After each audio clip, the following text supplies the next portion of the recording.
Venerable Bhikkhus, brothers and sisters, the topic of my discourse today is Samadhi.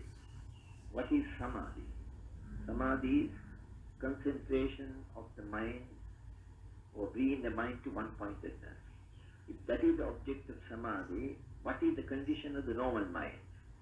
The normal mind is a scattered mind, always busily engaged in, while you are awake, to catch objects that attract the sense bases and create a thought. If there are no sense objects, at least it would create a thought by way of thinking, creating on its own a thought of reference to a past incident or something which you expect to perform in the future. In other words, there is no period when the mind is at rest in an ordinary worldling. From the time he wakes up in the morning up to the time he goes to sleep, his mind is always in movement, scattered. Now when something is scattered like that, even if it is a force, like let's say water or air or fire or anything like that, when it is scattered, it doesn't produce the strength it can produce when it is concentrated. When a force is concentrated, there is much force created there. When it is scattered, it doesn't produce that strength in the force. The best example I can give you is, there is the sunshine. Children are in the habit of holding a mirror, a piece of glass, and concentrating the energy produced by the rays of the sun to one-pointedness. And what happens is, that area where the rays of the sun reflects on the glass, it directly pierces the glass and then gets concentrated at one point. Within a short time you find a fire rises there. One would ask the question, how did this fire rise there? In that energy there is that ability to create a fire. But once the energy is spread, scattered, then that it cannot produce fire as if it would have created a fire when it is concentrated. So this piece of glass helps to concentrate the rays of the sun to one spot, and then there is a fire as a result. That clearly indicates even the energy produced by the sun in the rays, once it is scattered, you only feel a certain amount of discomfort, because the heat, the bodily discomfort would create sometimes perspiration, that sort of thing. Other than that, it doesn't create a fire to burn you. But the same rays, when it is spread, does not harm you so much, would be very harmful if that ray is concentrated at one point in the way of creating a fire. Likewise, your mind is scattered always, never fixed at one point, always trying to catch some object through a sense space to create a thought. As a result, it hasn't the strength. It could only observe things on the surface, accept what is shown on the surface, and you believe what is shown on the surface by the mind. That's the way of the worldling. But you are trying to practice the philosophy of Buddha, where Buddha shows you a different aspect of life, which you and I believe are true. That which is displayed outside, on the surface, we now know are not the truth. They are merely a deception. There is impermanence everywhere. Everything is changing from one condition to another, which science has now accepted. But if I ask you the question, does any of your sense bases display such change in any object that is seen by you or you are in contact with now? They all appear before us as permanent things. And as worldlings, we have accepted that which has been shown to us as permanent, not being aware that they are to find the truth of things. Matter is that there is nothing on this earth that is constant, but always subject to change. That's the philosophy. So there is the deception created on one side, there is the truth revealed by Buddha on the other side, and which also been approved by science now, which we like to appreciate, understand and realize. The truth. We do not want to accept what is not true, because it is a deception. Any average intelligent man would have that choice of appreciating what is realistic and not what is created as a deception. So now what you are expected to do is prepare your mind to understand the truth. How do you prepare your mind to understand the truth? As I emphasized earlier, so long as your mind is scattered, this scattered mind hasn't the ability to show you the true state of things. It creates only a deception and you are expected to accept it on the surface. Therefore, to create the ability in your mind to see something true, something not found on the surface, but when you examine it carefully, in depth there is something else happening, and that is the truth. So what you are expected to do is now prepare the mind so that you will be able to perform the task of seeing through a thing, the realistic aspect of things. And Buddha has revealed that the realistic aspect of things in the world, all component things are impermanent, unsatisfactory and subject to constant change. No is soulless. Just the opposite of these three truths, we see outwardly as a worldling that is permanent, satisfactory, and no change at all. No change takes place in anything. Everything is permanent, everything is satisfactory, and there is no change at all. That is what you observe in the normal life, undeveloped mind. But the developed mind can see through things and realize the true state of things in reality, and that is, yes, everything is subject to constant change, impermanent. And when something is constantly changing, there's nothing substantial or satisfactory in that. And when something is constantly changing, there is no permanent display of anything. It's all a change going on. No soul as such. No continuity as such. Therefore, Buddha, having realized the truth, in the discourse he delivered to you about your salvation or gaining your liberation from the cycle of birth, and that is the four foundations of mindfulness, which is the only discourse he gave where he gave you a promise that if you practice as instructed by him in that discourse, you will be able to gain your liberation within 7 days, failing which longest it will take will be about 7 years. Now that these two are deadlines, or so to say, demarcations, no, within that period, any one of you, if you make an effort, can gain your liberation. And in that discourse which he gave us, pertaining to our liberation, he first dealt with the development of the mind through concentration. And he chose a very, very common topic, a very common subject to you and I, an act which you always commit, and that is breathing. That's an act which you always commit. Normally, activities are committed as directed by the mind. The body performs those activities. But this is a special incident where the act of breathing is not done by the mind, or the mind has any connection to that act of breathing. It's completely a bodily act committed by the body. You may think of many things, you may plan things, but still your breathing goes on, uninterrupted.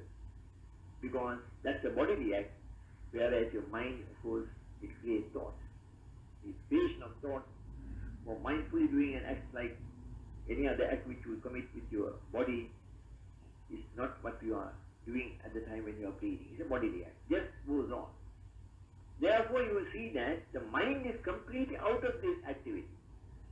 That's something which you must bear in mind. Your mind has nothing to do with this activity of breathing. It goes on, it goes on. Therefore, you are in a position to, at a point which you may select, where you can observe his breathing going in and breathing coming out of the nostrils. This mind from outside can watch that clearly.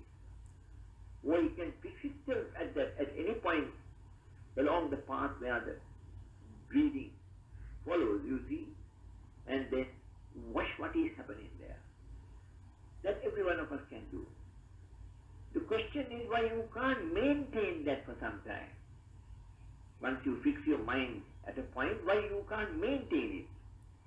Because you have been giving this freedom to the body to commit this bodily act without the mind, and allow the mind to wander about very freely. The mind has created this bad habit of wandering freely without any control on your part. And when you make the mind to fix itself at a point along the path where the breathing goes on, and make the mind to observe the act of breathing, then that is something which the mind is not used to. This freedom of movement, you are going to completely check now. Don't go here and there now. You stay at this point and watch the breathing in and out. Mind is in the habit of always searching for object to create thoughts. So what it does is, when you fix the mind at one point, it will bear for a fraction of a second and goes on performing the activities which is used to. Thoughts are created. Often thoughts are created on two alternatives. Thoughts are created either connected with attachment, or thoughts are created connected with aversion. If you are a person who is too attached, then most of the thoughts are connected with attachment. And if you are of the opposite side, most of your thoughts are connected with aversion. That's the trend.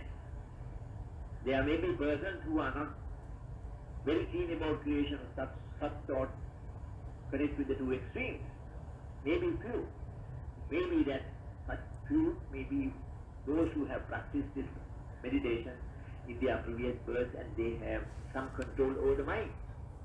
Whereas a normal person, he has no control over the mind.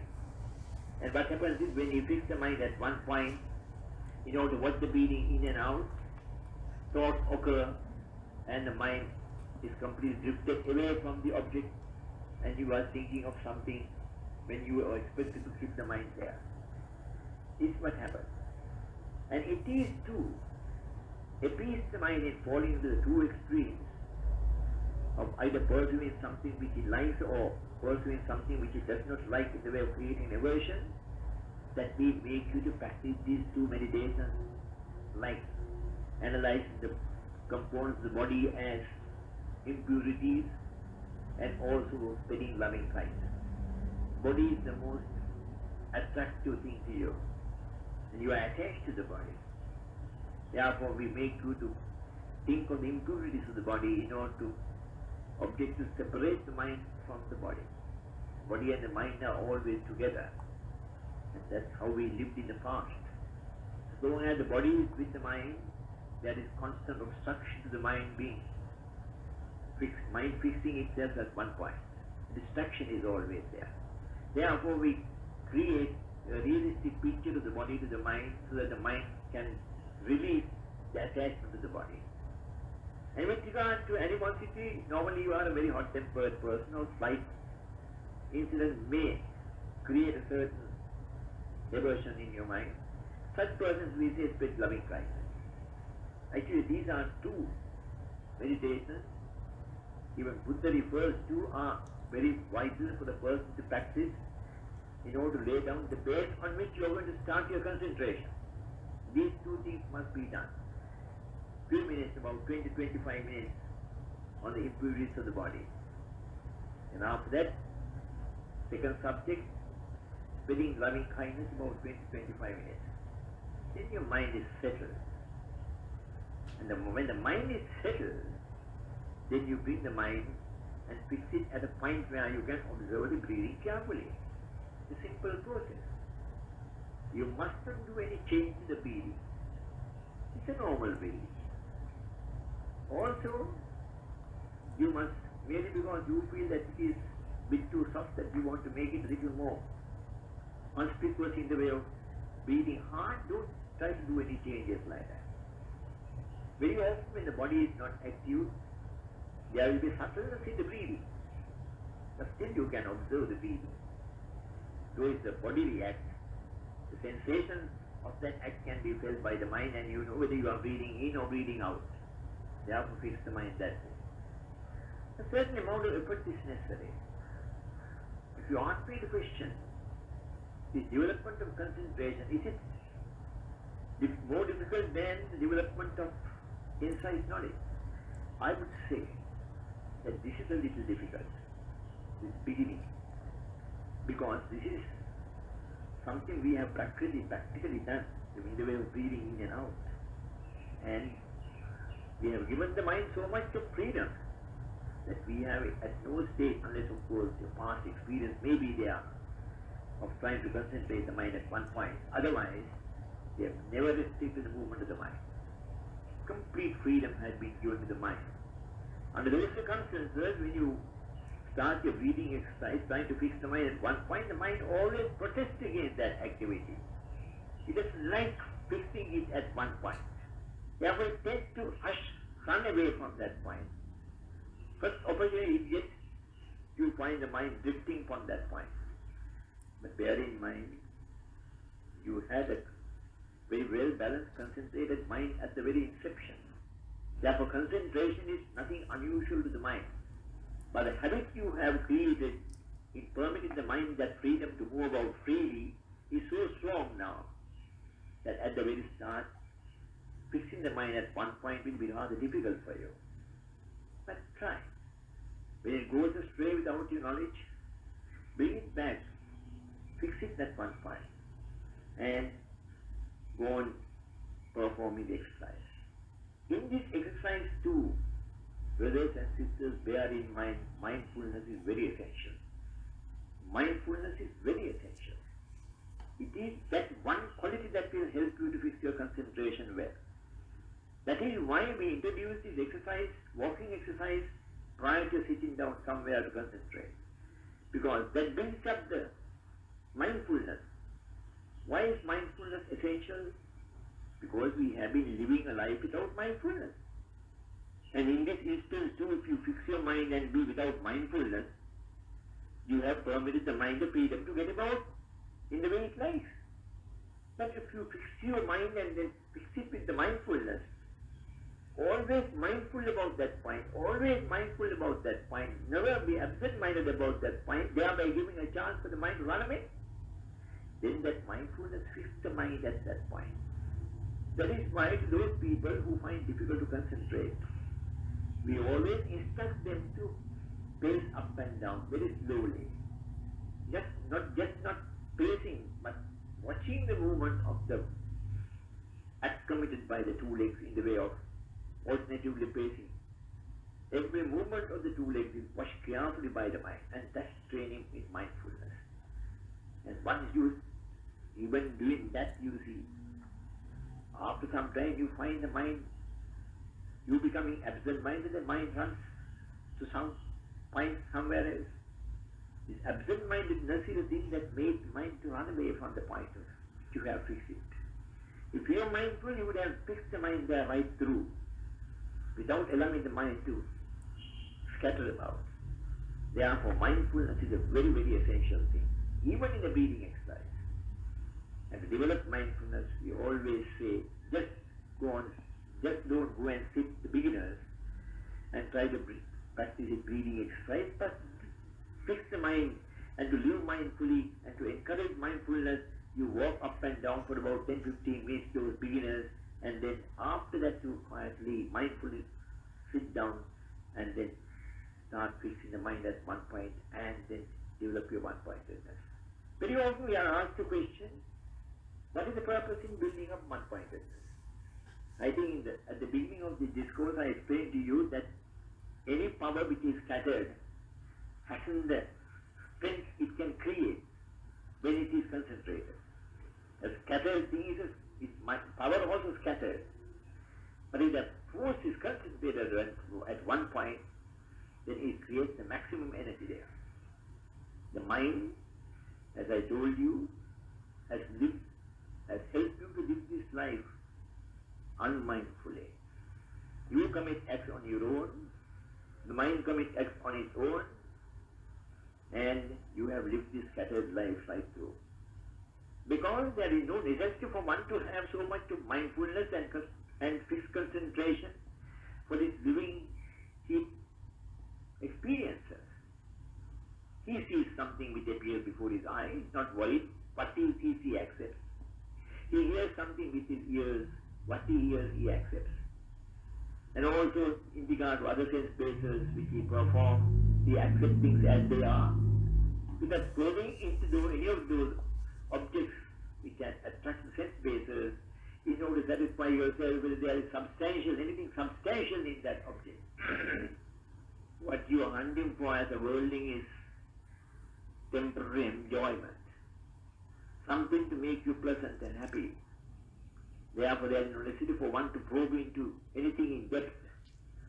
You live on the surface and then be contented with what you see, what you hear, what you smell, what you experience through the six sense bases.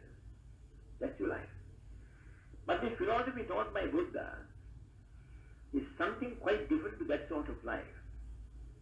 If you want to know the truth, the reality of life, then you have to develop your wisdom to understand its reality. Therefore, the basic need in such an activity is to develop a powerful mind. Because this is the instrument which will help you to understand the realities of life and also understand truly who you are. As it is as a worldling, you have no knowledge about yourself, except that your sense bases have made you to have an idea about yourself from outside.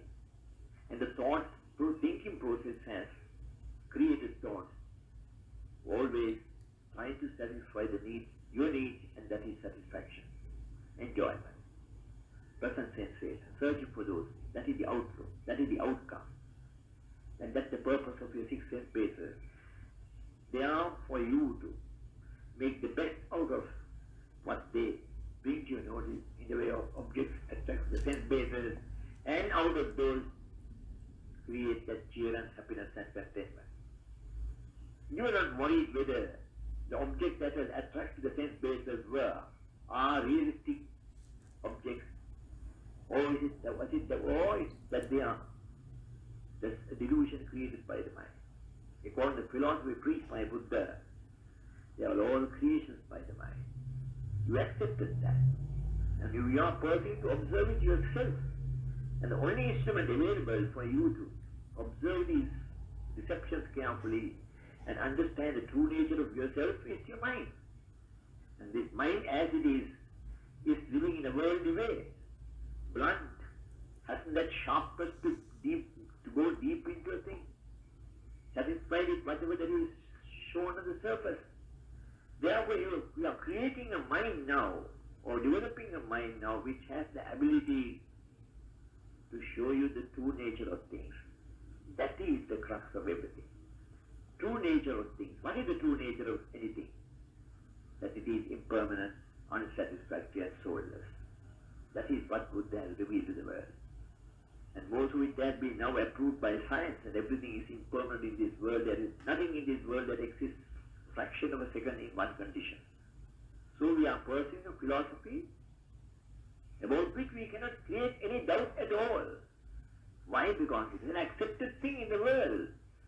Even through the developed science, they have proved that what Buddha said was true. Now, having that truth on one side, and in your daily life, you are practicing something quite opposite to that truth. Now you have realized yourself that you are living in deception. Therefore, you are now making your mind, sharpening your mind, in order to realistically understand the true nature of things. And the true nature of things that you are going to realize through the mind you possess, or through the consciousness you possess, is that everything in this world is impermanent, unsatisfactory, and soulless.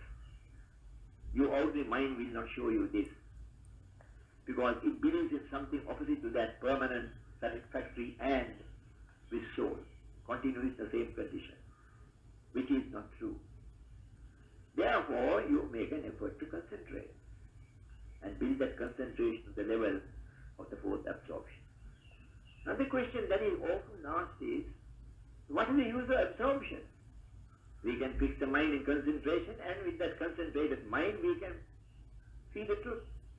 Bear in mind brothers and sisters, when you direct the force to one-pointedness, certainly it will gather momentum and it will develop that concentration vertically upward. Imagine you are now directing this force, mental force, vertically upward as a result of concentration. The more you develop, the better the concentration will be, and the vertical development of the mind upward will be more and more conspicuously observed by you. And what happens? This vertical development of the mind, if it is not checked properly by you, brought under control by you, it has a tendency to reach regions when this mental force will be completely out of contact by you. No thoughts occur, no contact by you, and it can be in that region for some time and come back normal again. What is the use of development of that nature? We are only sharpening the mind in order to make use of this power, to realistically understand the true nature of things, that is impermanent, unsatisfactory nature of things and the soullessness. That is all we want. Therefore, we do not want this mind to go into regions and conceal itself without you being able to contact the mind and make use of it for any purpose. This has same it on its own comes down to normal condition. Therefore, we have control. This absorption is a control. First, when the vertical development of the mind reaches the first stage, it's the first absorption. When it reaches the second stage, it's the second absorption. When it reaches the third stage, it's the third absorption. When it reaches the fourth stage, the fourth absorption. These are controls. And once they are controlled by you, your mind controlled by you in that manner, fixing the absorption, that mind cannot enter any region where it will be out of your control. The mind is fully under your control, and you will lead the mind right up to those points only, nothing beyond that. And Buddha has found that the mind couldn't be developed up to the fourth absorption level. It has gathered a very, very good power of concentration, sufficient to pierce through what is found on the surface and truly understand the true nature of things.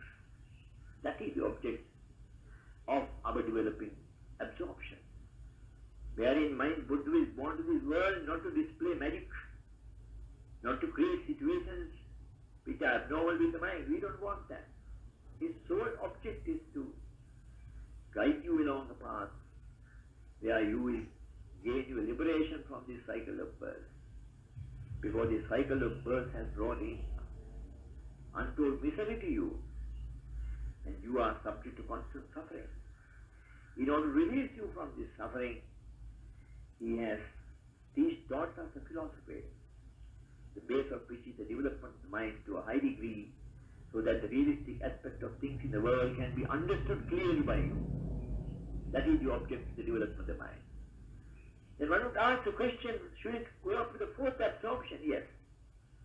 After when the mind reaches the fourth absorption, it has reached a very, very high level of sharpness, thereby creating the ability to go deep into a thing, to understand something not found at the surface but in depth.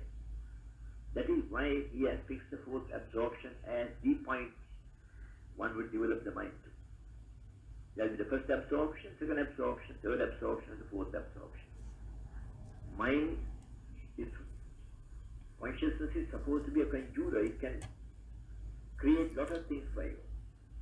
In the same way, these absorptions, when fully developed, can give you some results of that nature. But that is not our outlook. Our outlook is to gain our liberation. Our outlook is to escape from this cycle of birth by gaining Nibbana. Therefore, we are not concerned with the magic it can show. We are not concerned with the special psychic powers it can bring about. We are only concerned with the strength it can bring about by concentration, so that that concentrated mind can be directed to show you the true nature of things, to realistically understand who you are. There is also another point which one must remember. Now you develop your mind after the fourth absorption, and that is the result of an effort by you, an exercise practiced by you. Like any other exercise when you practice, there is the aim in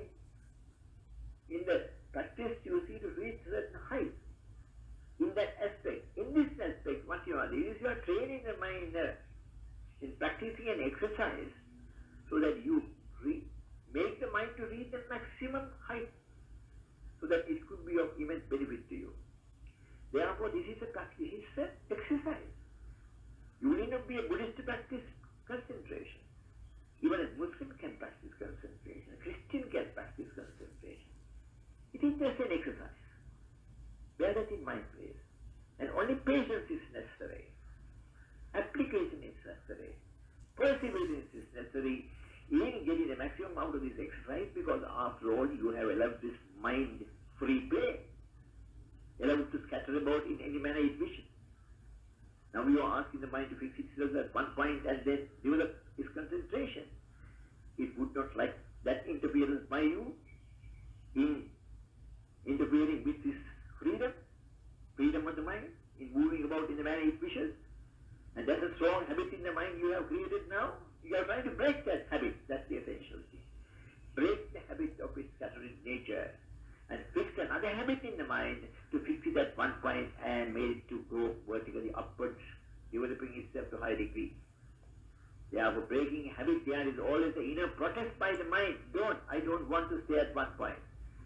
But you quietly, patiently get the mind to be fixed at one point and develop it with patience, perseverance.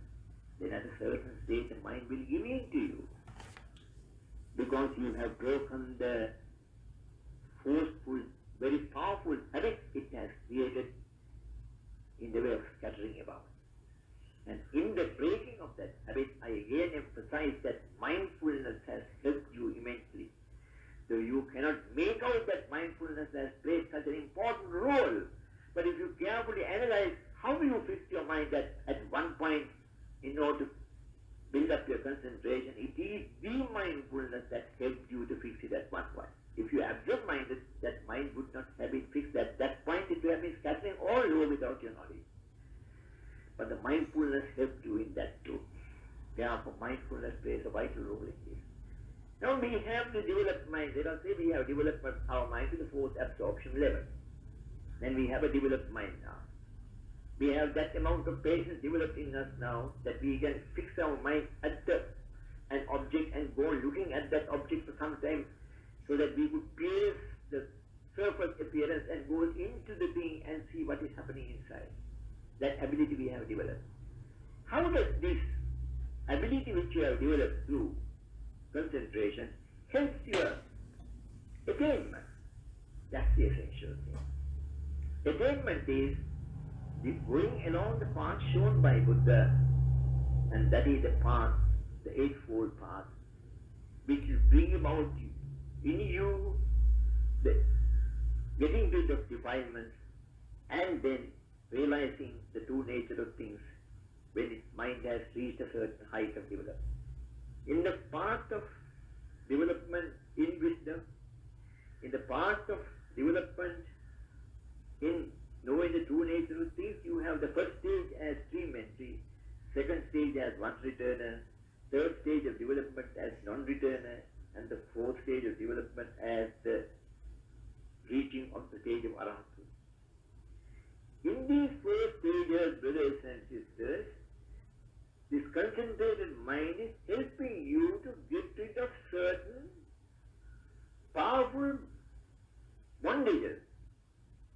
I will use that word, that's the most descriptive word which I can use, so that you are bound to this life by these 10 fetters, and you are made to release yourself from these fetters through the development of the mind in your wisdom.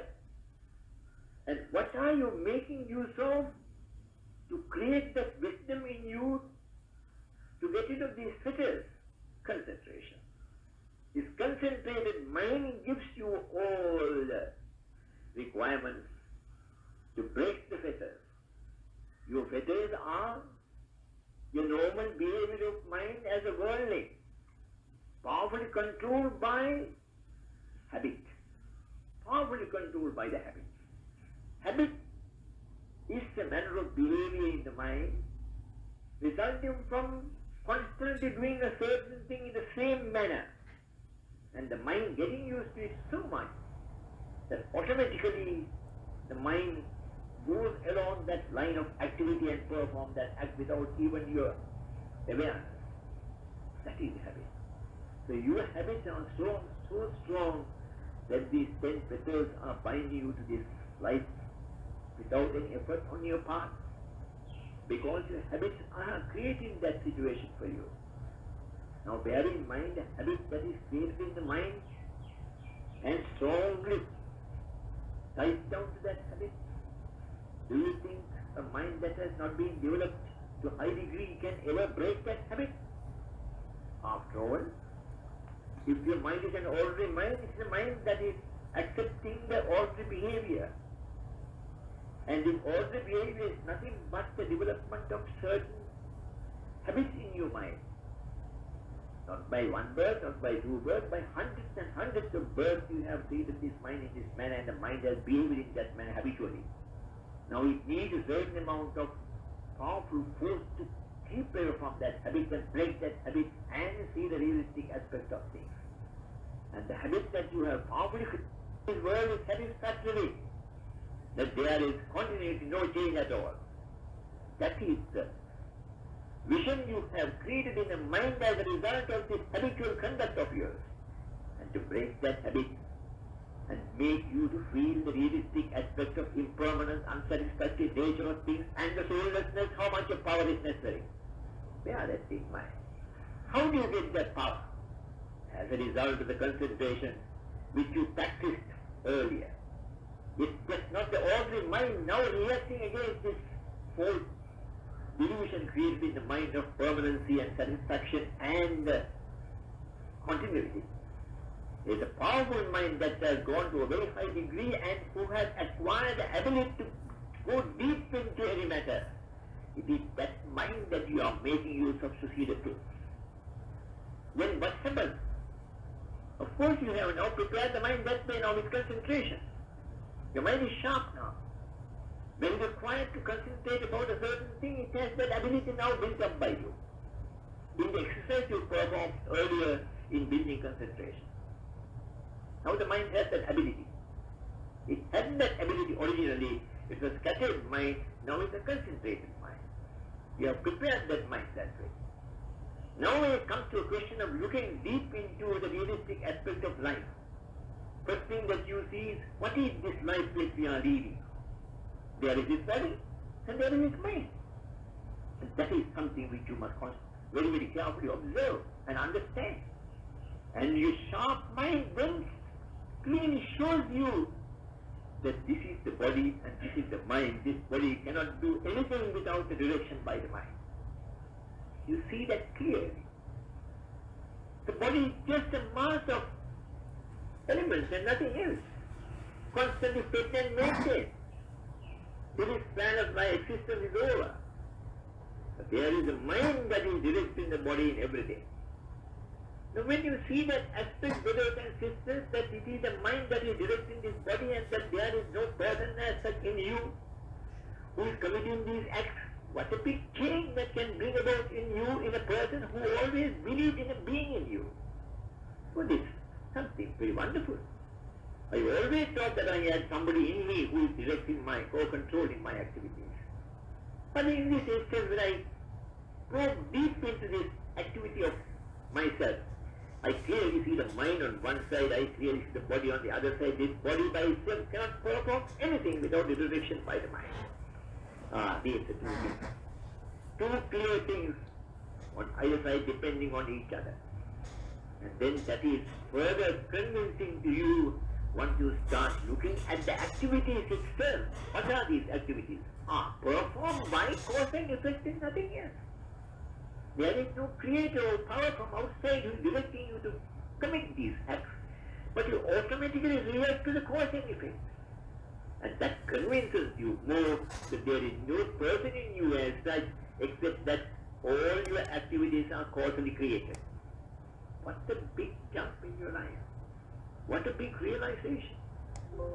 You have knocked out that foolish impression you have created.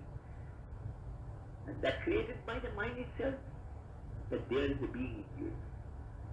a very, very important step you have taken to realize this. Now you will practice the other aspect, that everything is subject to constant change. That is also a reality which you have now accepted.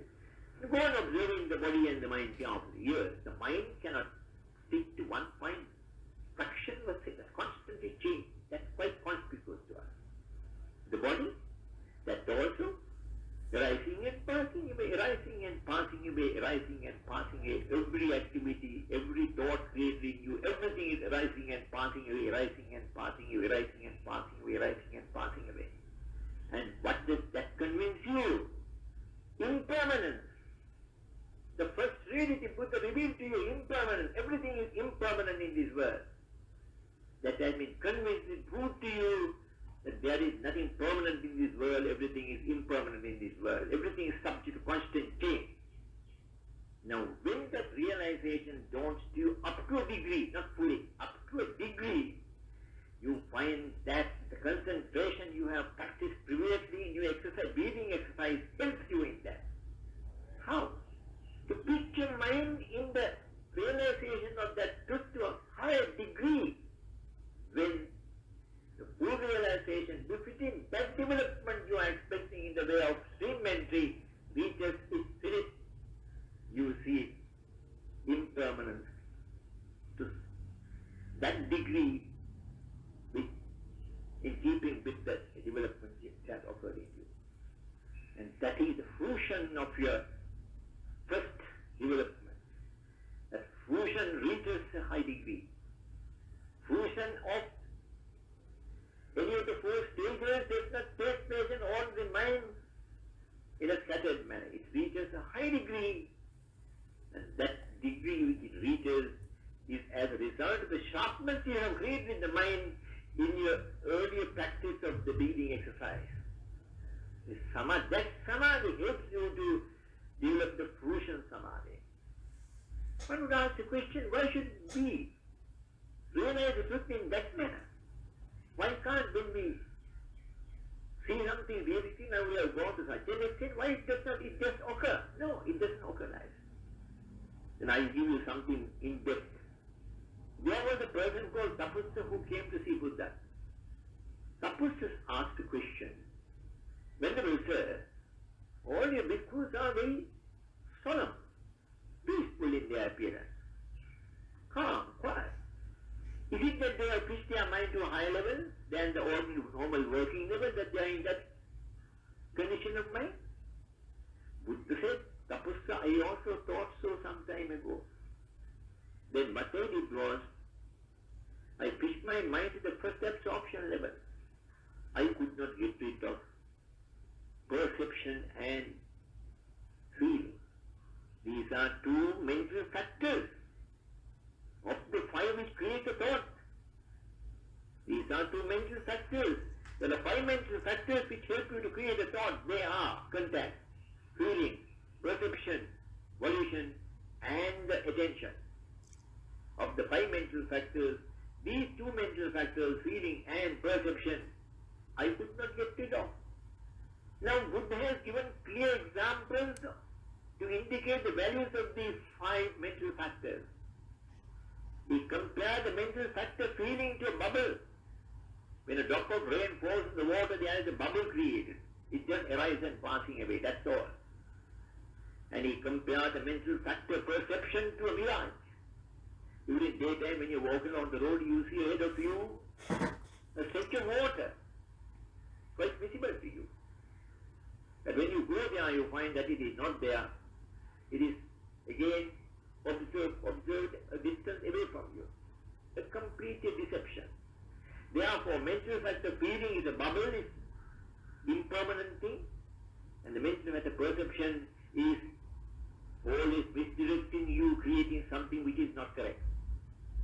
So one could ask the question, could Nibbana, which is a very, very true state, a condition which we are all aspiring to achieve, which will ultimately end our cycle of birth and all our suffering, will a quality like feeling and perception be present in a mind which gives way to the dawning of wisdom and the attainment of Nibbana now. These are two worldly qualities. Both qualities are deceptive. Then Buddha said, in the first absorption I could not get rid of them. In the second absorption I could not get rid of them. In the third I could not get rid of them. Absorption of them. Those are the absorptions pertaining to the form world. When I got into the formless, boundless kind, boundless consciousness, void, perception, non-perception, there are two. Still these two qualities of the mind persisted. In after that, I picked my mind to a higher level than that. And it is at that level of getting rid of perception and non-perception and entering a very, very clear state of mind where you have cut off completely from activity of the world. Sanya Vedita Nirodha Samapatti. Nirodha Samapatti. Where I have created cessation of everything, temporarily. Bodily acts and mental conditions, all the cessation has been created and is a blissful state of the mind. And it is that state that I managed to get rid of the feelings and perceptions. Therefore, we can come to the reasonable conclusion that every fruition samadhi of yours, whether it be the stream entry, whether it be the first return, once returner, whether it be the non-returner state, whether it be the final arat state, your mind reaches that height. When it reaches a very, very clear stage and the realization dawns to you. Now in your stream entry state, there are a lot of other defilements that you have to get rid of. Therefore the mind does not stay there more than a fraction of a second. It comes down. But the fruition of samadhi carries you there. Very few know that. That is why your fruition samadhi always occurs you in a state of developed state of the mind.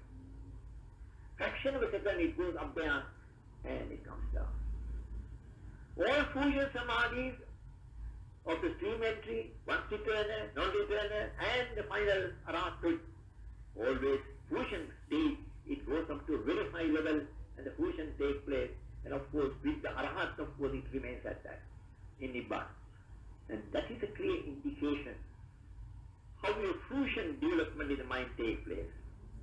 And it is also a clear indication that in the fruition stage of the mind, the higher development must occur in you, not just the ordinary mind that gives you that realization. Therefore, brothers and sisters, don't think that samadhi is not necessary. I can go further into these things, that is, I am taking the time. But you need some idea to make up your mind so that you can make a better effort in developing a samadhi. As I told you always, there are two types of samadhi. Samadhi developed through concentration. And there are other cases where, as a result of previous experience in previous births, they build up a samadhi called a Kanika Samadhi. Such person need not practice this concentration on the breathing. Because once they get into concentration on the realistic aspect of life, anicca, dukkha, anatta, you find that samadhi develops and it catches this trend of thinking and carries you to the level when the realization can take place. It comes back again. In the Kanika Samadhi, there is no first absorption, second absorption, third absorption, fourth absorption. It's an automatic process that goes on, and your mind is taken to a higher region, and the realization dawns you and it comes down again. That's called the Kanika Samadhi. But to summarize, attainment, all attainments must be as a result of a development of the mind to a high degree, not at the stage of your normal condition of mind. Therefore, make an effort. I will deal with this subject further in regard to the intricacies of the development of samadhi and matters which you must be careful about, so that you should be doing just the right thing and developing your mind.